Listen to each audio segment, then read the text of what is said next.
সবরি গাছ না কিসের গাছ এটা ছাল টাল সব ছিলে খাইছে তো কতগুলো দেখো চাচ্ছেন যে কটা আনে দিবে ওই কটা খাবার নিয়ে আসেন রে খাসির মতো খাবার দানি শুদ্ধ খাই পুরো এখন কথা রানীর ঘাটত যায় বুঝছেন তারপরে রানী একে রাখলো ইয়া করে আসি গাও তো চলো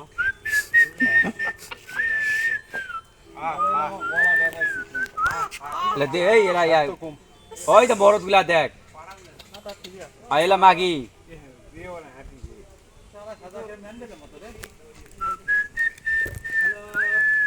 বংশধরে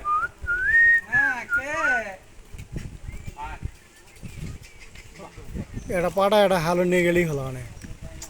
এলা তুই বাইরে বিক্রি করা থাকলে না বাংলাদেশ দেখলাম বাইরে বাইরে কিনতে হবে কিন্তু ওইটা খুব মজা তো কজন খায় কয়জন খায় না আমি ইউনিয়ন কেমন সাথে পাস না এক টুকরা পাচ্ছিলাম খেয়ে নিয়েছিলাম এই বাংলা লাগলে